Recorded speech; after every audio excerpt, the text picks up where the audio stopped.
So a lot of people tend to believe that if they have a policy, that's the only thing that they need, right? And often they would say, why do I need a will? Why do I even need a trust now? It's not necessary. I've got sufficient money that I've left for my family here. Let's talk about this very quickly. Which of these do you need?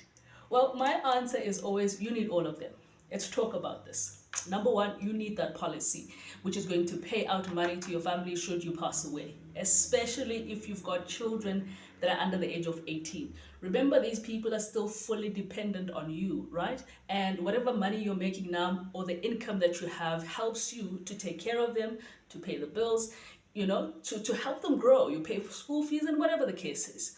So now when you're gone, it means that income, that amount of money that was being made by you in order to enable you to take care of your family is gone.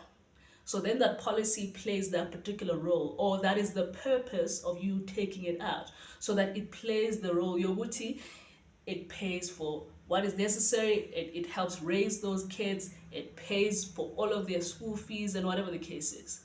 But the problem is this: when you have the policy alone, it could end up being paid in a lump sum at times, right? And that's not what you want, especially if those kids are way, below the age of 18, because you want it to last longer. So then what you do is you then, in addition to that, have a trust, right?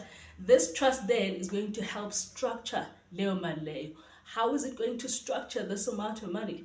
It's going to structure it in a sense that they're not going to get a lump sum, that family of yours or whoever is looking after your children. They're going to get what is enough as per your determination, right? That this is what is going to be enough to take care of these kids on a monthly basis. Therefore, the rest is going to be kept away from them, which means it's then going to take a bit longer. It's going to last there. Yeah, but so Ogushubuti, when they get to 18, they probably could have even, additional amount of money to go to university or whatever the case is, whatever you have in mind. But you see what this trust has done for this policy? It has enabled this policy to last a bit longer and to ensure that it's not squandered. Then what's the purpose of the will then? Is it necessary?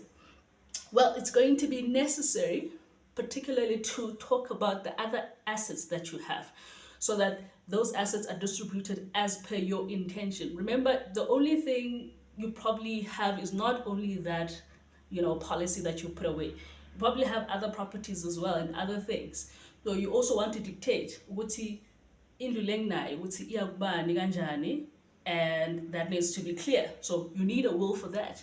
And sometimes, because of circumstances, uzothola ukuthi people can't have a trust right now. Yabo? They can only have it at death. Now, the will becomes handy because i-trust uyifaka kuleyo will. Then the trust still plays that role. Ukuthi nje it will come into life or into existence mawungekho. Do you see why you need all of these three things? But how you're going to structure them will depend on a number of factors now. Generally, you should look at all of them, must have all of them. But how you structure them will depend on you and your family dynamics. That's then the discussion you're going to have with your estate planner. Talk about how you put these in place and how you structure it for your own family. I hope it's clear.